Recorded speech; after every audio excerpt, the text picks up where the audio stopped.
Hey, how's it going? Hope you're well. I'm here today with Cloud Observability Architect slash Engineer Test slash Interview questions. So just to let you know what's coming up, these are similar to test questions you might have in a screening test at a first round or something, or interview questions, or they're even similar to what might be a kind of made-up certification or something like that that doesn't really exist. You're going to join me as I read and answer these questions, and as I answer them I will share my thoughts and my reasoning.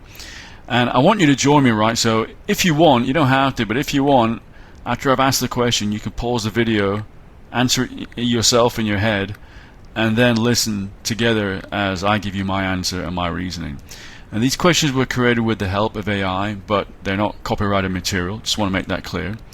They're also, because it's AI, they're not perfectly phrased, but to be honest, that's also like a human being, and this very often happens in interviews, in screening tests, so that's okay.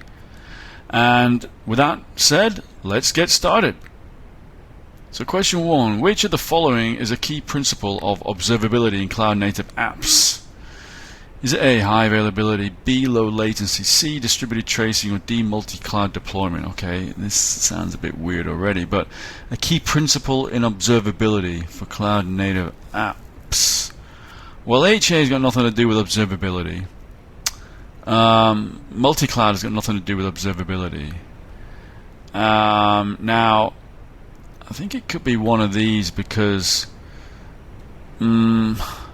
well, low latency is important, but actually when you're doing tracing, latency is one thing that you would be measuring, and it is an important, I guess, a metric. It's also part of monitoring. It's a metric, but it's also a sort of sub-metric that you look at when you're doing tracing. So, and then this is tracing. So I'm not really sure what they mean by a key principle of observability. So I'm going to guess, right, if it's a key principle, I'm going to guess it's distributed tracing, C. So let's have a look. Question 1, I'm going to guess C. And remember, sometimes the questioning is not great, but that's okay. C, distributed tracing. Explanation. Distributed tracing is essential for understanding how requests flow through microservices, enabling observability by providing insights into latency and performance bottlenecks. Indeed. Correct. Moving on to question 2. In the context of observability, what does the term 3 pillars refer to? Okay, I think I know what this is. Logs, metrics, traces. Or B, security, performance, reliability. Or C, availability, scalability, maintainability. There's a lot of abilities there.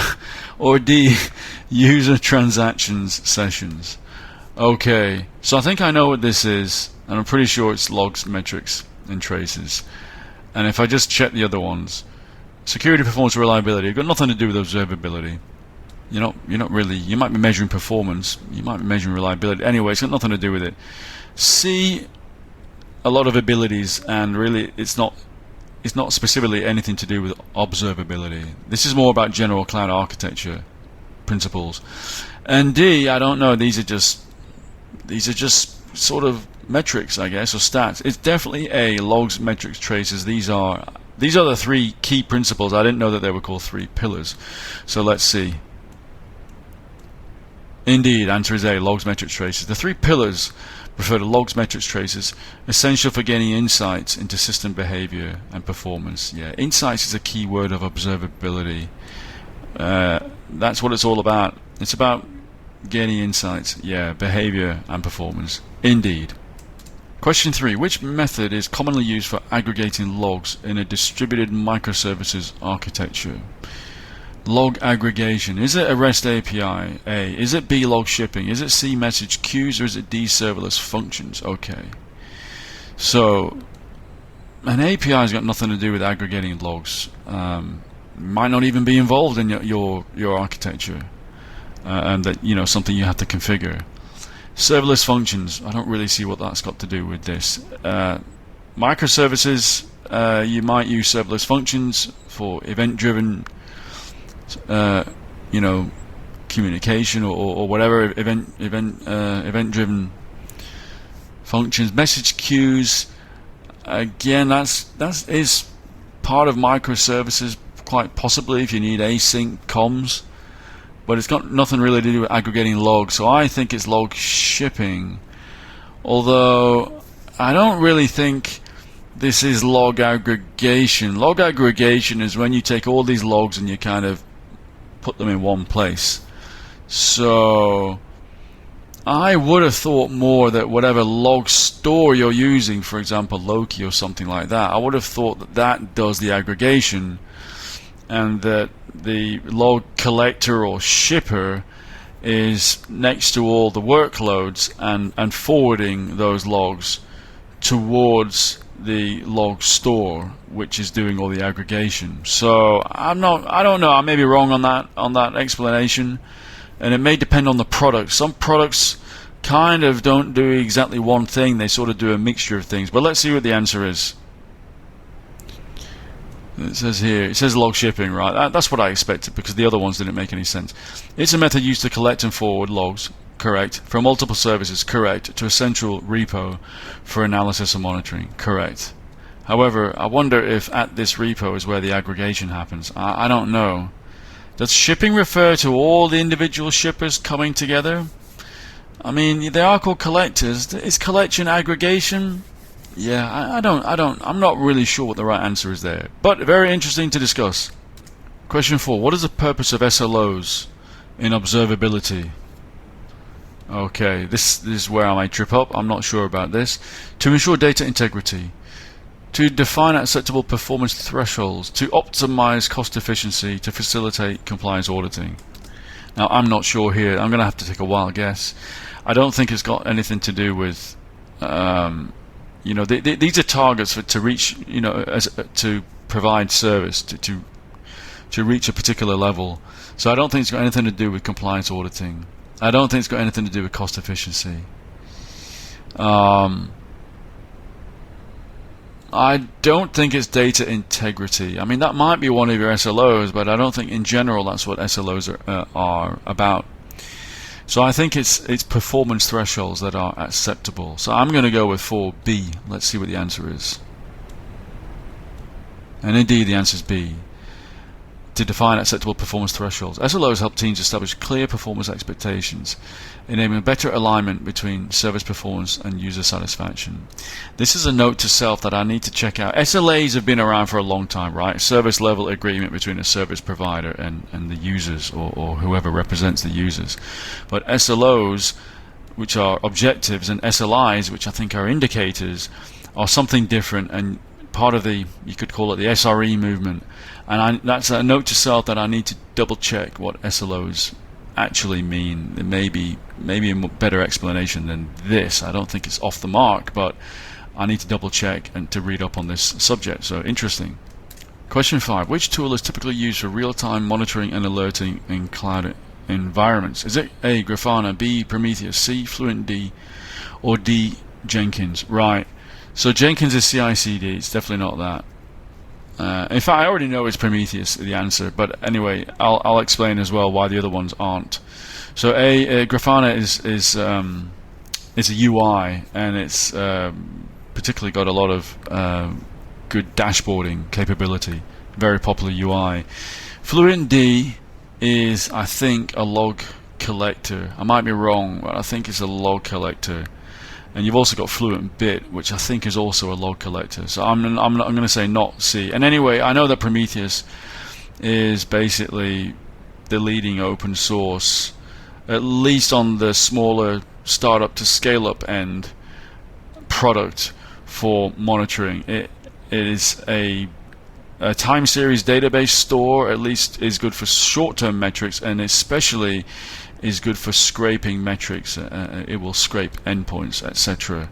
So it's definitely going to be B. I'm not sure if it has alerting built in. I know it's often paired with Alert Manager, but anyway, it's definitely going to be B. So let's have a look just to confirm. I like these questions so far. I think they're pretty good.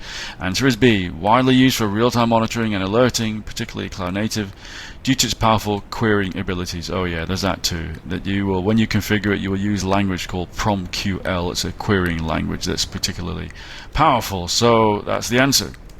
Next question, number 6. Which of the following protocols is often used for streaming telemetry data? Ooh. Okay. So I don't know much about HTTP2 apart from obviously it being, I guess, a successor and therefore probably better to HTTP. Would it be used for streaming? I'm going to guess here, right, that so HTTP well, I forget the phrase. It's not connectionless. It is the opposite. It opens and maintains a connection. I forget what the phrase is for this. And when we say streaming, normally with streaming, and normally when you're streaming data, you normally use a connectionless protocol. Doesn't matter too much because there's a lot of data being sent. Doesn't matter too much if the data is very rarely out of sequence. So I'm going to guess it's not HTTP. MQTT is a message queuing protocol. So again, this would be. It doesn't matter if the messages are out of order. I don't think, but I don't think that's what we're talking about here in terms of streaming telemetry. So although there's some similarities, I'm going to leave B out. SNMP is Simple Network Message Protocol. It's used on like infrastructure monitoring, where, for example, you may set a switch to send SNMP traps relating to particular events. It's event driven, such as, for example, the link going up or down.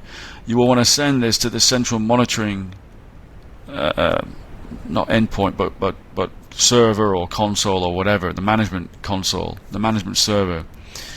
So this is not really related to streaming data nor telemetry. You're not going to get that many events. You wouldn't call it streaming. You wouldn't really call it telemetry, in my view. Telemetry is like, yeah, a stream, a constant stream of data. So I think it's going to be WebSockets, which I believe may be connectionless. I'm not sure. I have heard about it. People moving to WebSockets as a I think you can use this for API communication, but it's used for high performance, high throughput. So I'm going to say D. Now hopefully my logic isn't entirely wrong, because I've just kind of reinforced all this in my mind. So I'm going to have to unlearn that logic if I've got this wrong. So let's have a look, which is used for streaming telemetry data. Oh, and it's MQTT, okay. Well, I was right that it's a message protocol. I didn't know that it was used for low bandwidth and high latency environments, and therefore suitable for streaming telemetry data. Okay. Well, I'm going to have to go back and look at each of those things, and in particular for streaming telemetry, why MQTT is especially useful. It says low bandwidth. Okay, low bandwidth meaning where you're struggling to have good bandwidth. So bandwidth challenging environments is a better way of saying it rather than low bandwidth. And let's say latency challenging environments, high latency. So it could be a remote location with poor internet connection or something.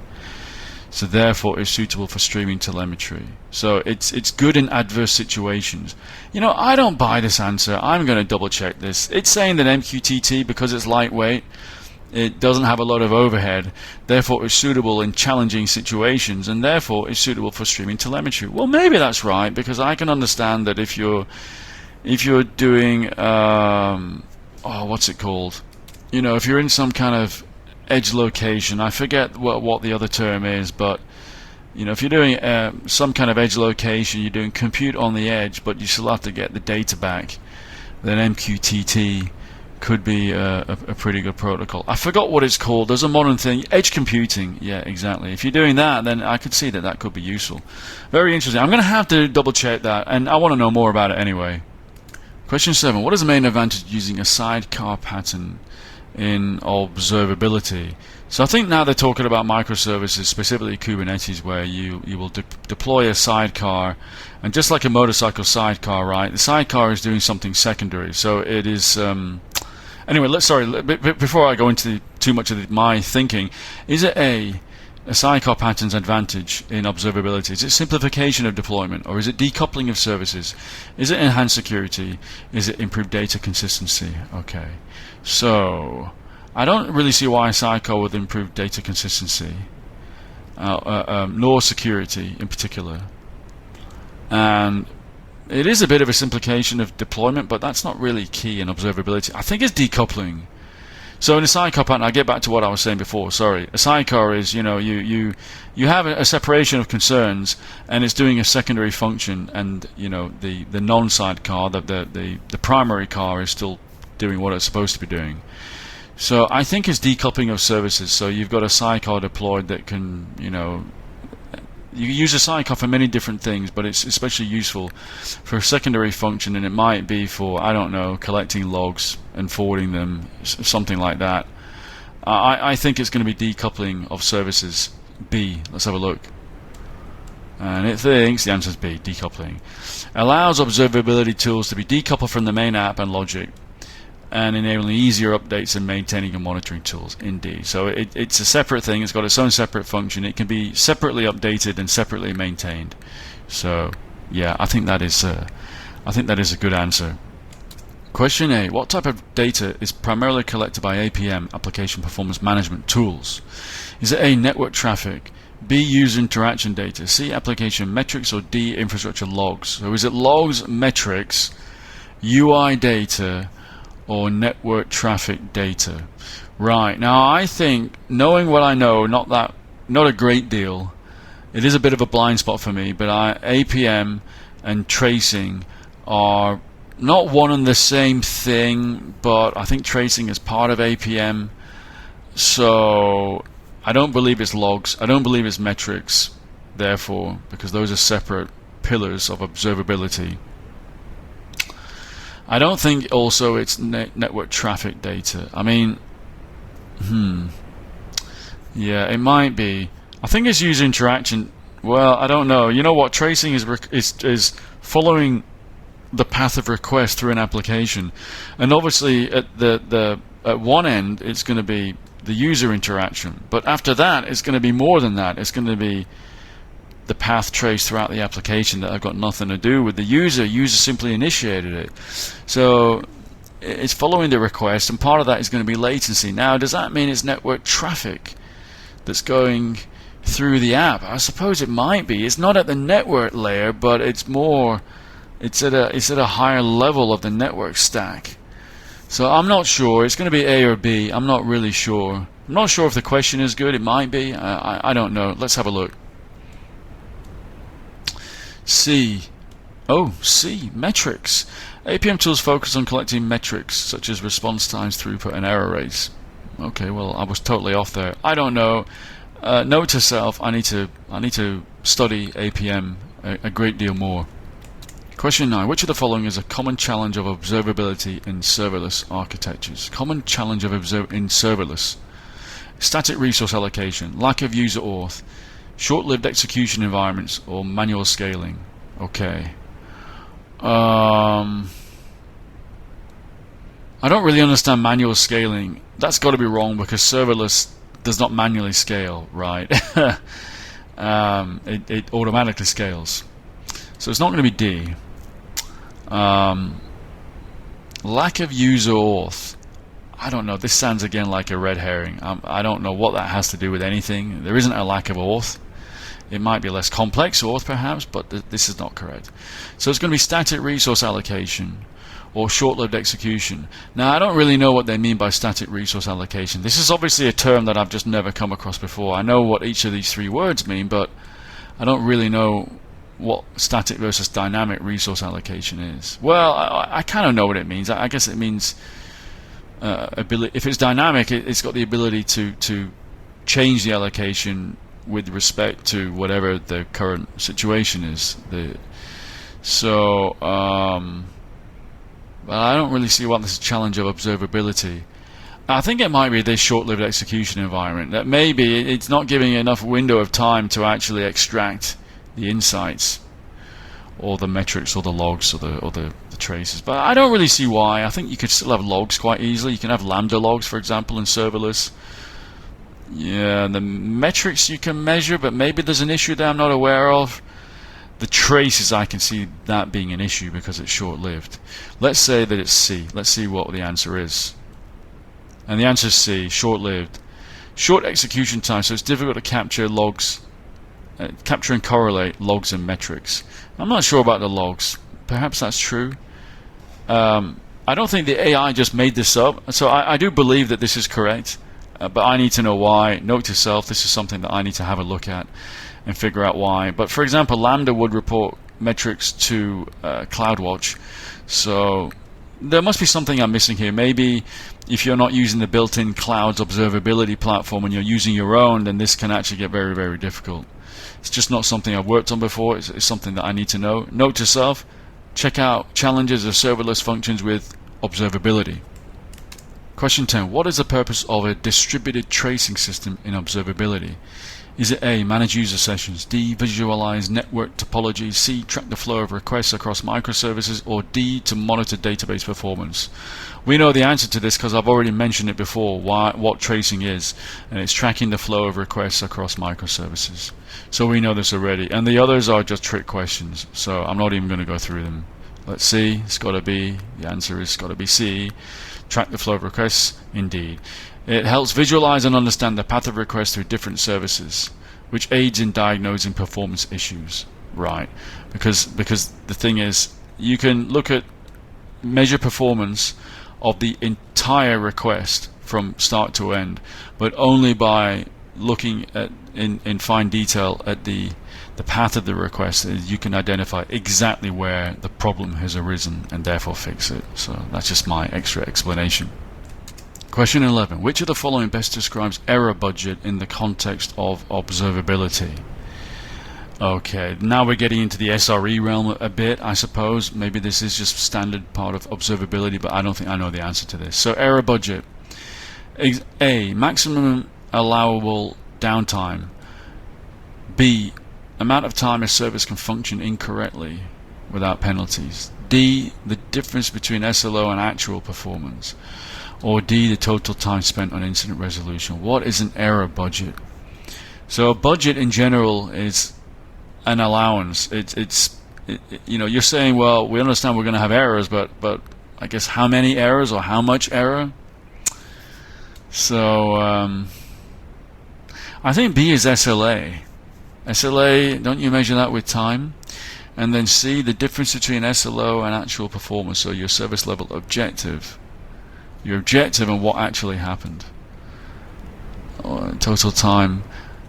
You know, I'm not going to make a guess and try and just get bogged down with logic and actually get the wrong logic. I want to see what the answer to this question is and the explanation. So let's see what it says. This is education for me. The difference between SLO and actual performance. Explanation. Error budgets quantify the acceptable level of errors based on defined SLOs, guiding teams on how much risk they can take when deploying changes. So you'll have an objective, and then you'll actually see in the end what actually happened. And I guess the difference between your objective and the actual is your error budget. So you know you won't necessarily hit your objective, but it's just a question of how much are you willing to tolerate not hitting your objective every month, because I suppose it can vary.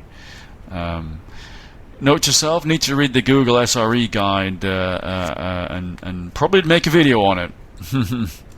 Question 12. Which of the following tech is commonly used for log aggregation and analysis in a cloud environment? So I know the answer for this, and it's Elasticsearch. So not sure if my video will be out on observability by the time this comes out, but I just happen to know that Elasticsearch is basically it's actually a store for not only logs but also metrics and traces, and it's also a search analytics engine. So yeah, it is an aggregator, I suppose, among logs and other things, and it definitely allows you to perform analysis. It's not Kubernetes because that's a platform, right? It's not Docker. Similarly, it's an orchestration platform for containers, and Ansible is an infrastructure, configuration management tool, typically for IaaS, infrastructure as a service, like VMs and stuff. So it's got to be B. Let's see what the answer is, and it's B. Elasticsearch is a powerful search and analytics engine used for aggregating and analyzing log data in cloud environments. Indeed. Question 13. What is the primary role of a health check in microservices observability? to analyze user behavior, to verify operational status of a service, to log application errors, to optimize DB queries. It's definitely not A, nothing to do with users. I'm pretty sure already that it's B. It's used to monitor a service. So normally in a health check, you will monitor typically, I guess, an endpoint, maybe like an HTTP check, or it could even be something like a check that a certificate is still valid or something like that. It's definitely not logging errors. That's got nothing to do with a health check. And it's not really about optimizing any kind of query either. So it's going to be B. Indeed B, to verify operational status of a service, to determine whether a service is operational and can handle requests, and important for system reliability. Indeed. Question 14. Which observability tool is best known for its support of time series data? Is it Grafana, Jupyter Notebooks, MySQL, or Redis?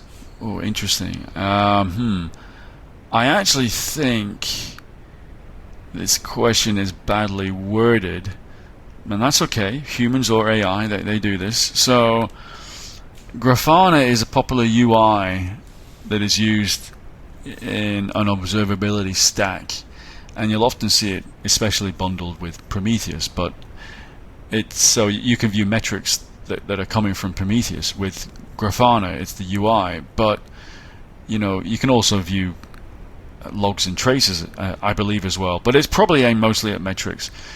Jupyter Notebooks is something data scientists use, and it's a kind of interactive Python type IDE development environment.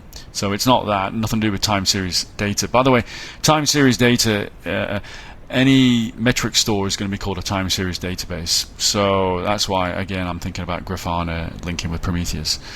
MySQL is just a database technology, so nothing to do with. It's not a time series database either. It's relational database. That the SQL is the clue there, and Redis is an in-memory cache. I'm actually not sure. I've forgotten what kind of data it stores, whether it is structured or semi-structured. It's definitely not unstructured. I think it's semi-structured for storing documents and such like, JSON and things like that. And time series data really is more of the time series database is almost like a special structure, I suppose, but it's more similar to structured data. But I don't think they're talking about MySQL. So I think, and they talk about a tool here. I don't think it's Redis, therefore. I think this is for semi-structured data. I think it's Grafana is the answer they're looking for here as just a general tool for metrics, basically. So let's have a look. And the answer is Grafana, popular tool for visualizing, indeed, time series data, particularly in conjunction with databases like Prometheus and InfluxDB. Indeed, InfluxDB is a very popular time series database. I don't know if that's what Prometheus actually uses, or if it's just mentioning it as an alternative. But I'd actually forgotten about InfluxDB, and it's used with many other tools actually. So great. Question 15. In the context of observability, what does contextual logging refer to? I'll straight up tell you I've got no idea. Logging without timestamps, adding metadata to log entries, logging only the errors, or using a single log format. Well, I know what the word contextual means, right? Context in terms of language means sort of like additional pertinent relevant information. So without timestamps implies taking something away. Adding metadata to me is probably this, I think. Logging only errors, again, this is like you're stripping down what you're logging, and a single log format. Don't really know what they're getting at there. It's got to be metadata. B. Let's have a look. Contextual logging. What is it?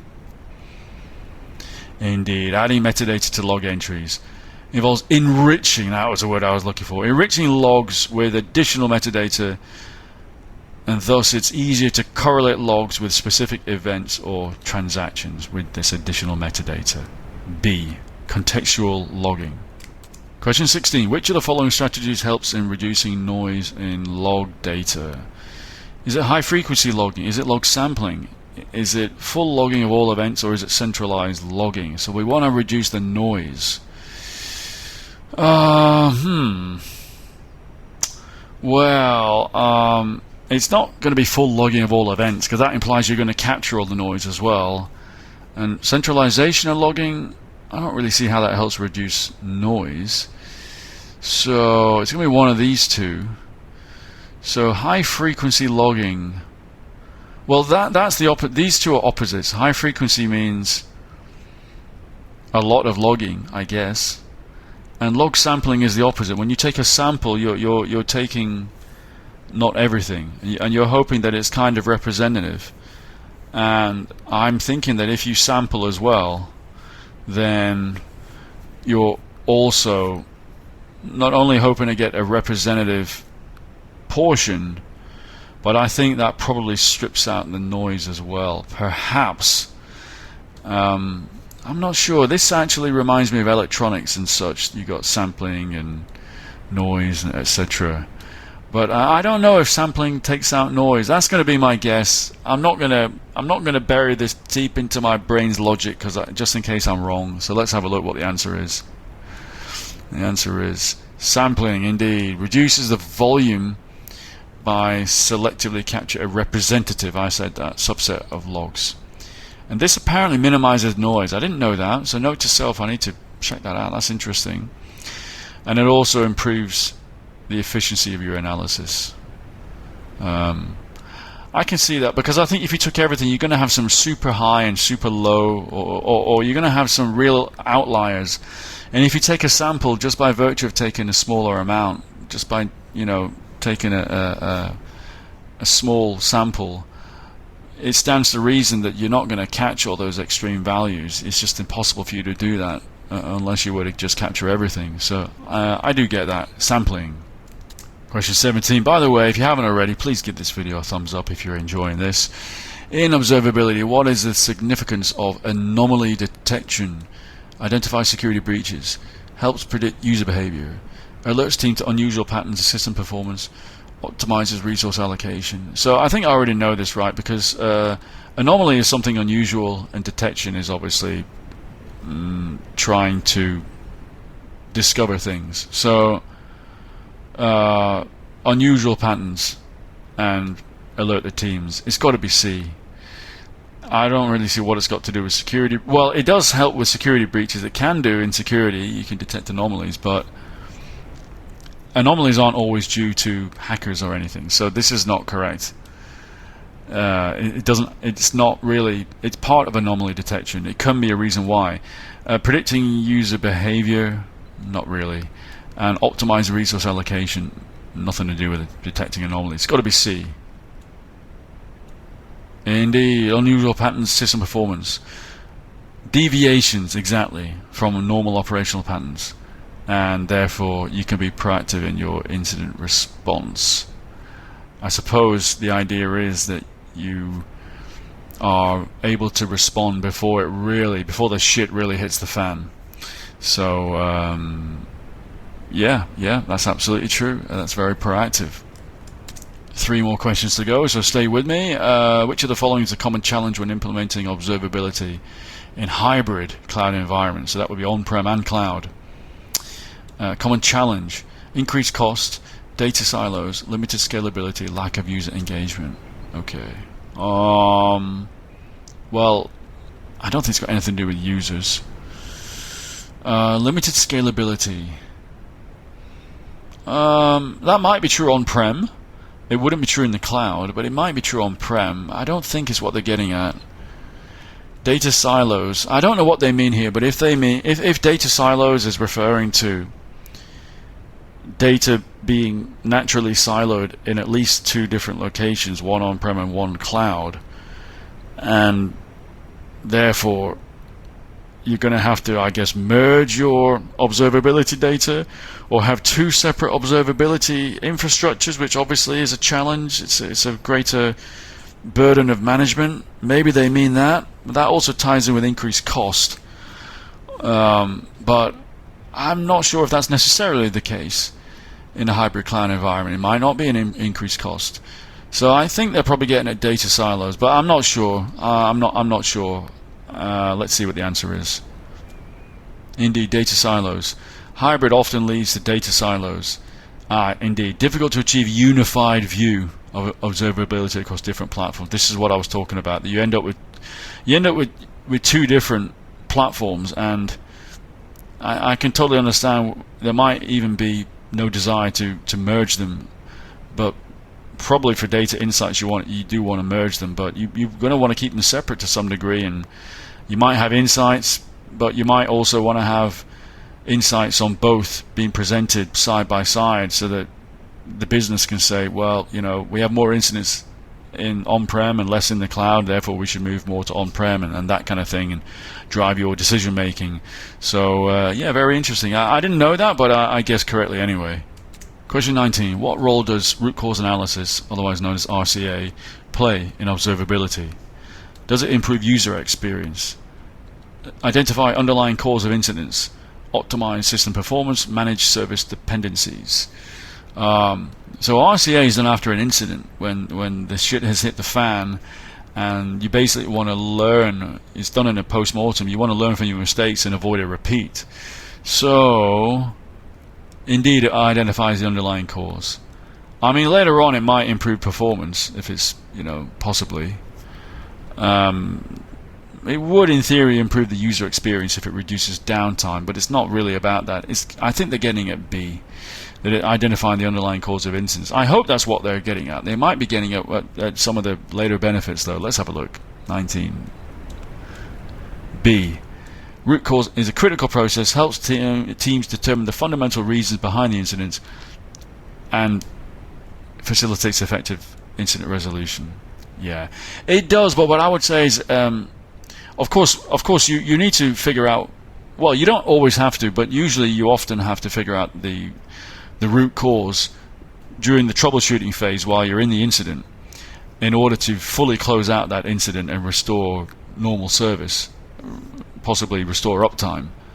Sometimes you don't need to. You can use brute force or something and leave the root cause analysis till later. But usually RCA is part of the post-mortem after the incident as well, and finding out not only whatever the initial cause was that you fixed it, but maybe doing some deeper analysis of finding out, well, what caused that, caused that, caused that, caused that.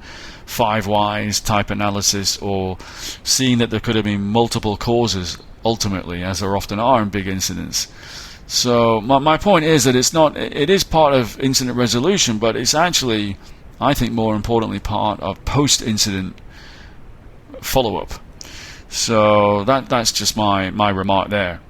And thanks for staying with me. We're on the final question. Question 20. Which of the following best describes OpenTelemetry? Is it a proprietary monitoring solution, or is it a standardized framework for collecting telemetry data, cloud vendor service, or type of data visualization? I happen to know this. The key word is open. It's all about making something. It's an open framework that they want a lot of adoption from a lot of other open source products, maybe even closed source. I'm not really sure what the terms are. Probably not if it's open, but it's this standardized framework for telemetry. It's definitely not proprietary. And it's got nothing to do with cloud vendor or type of data visualization. So let's have a look here. Indeed, standardized framework. It is an open source project, provides a set of APIs, libraries, and agents for collecting and exporting telemetry data from applications. So there you go. That was the Cloud Observability Architect Engineer Test/Interview questions. And I hope that, like me, you really enjoyed doing this. I do have other ones like this. If you did, please give this a thumbs up. Subscribe to the channel if you haven't already. We're almost 100 videos and 200 subs. So we'd really appreciate your support. Thanks for being here. Thanks for doing this with me. And I will see you again soon. Take care. Bye-bye.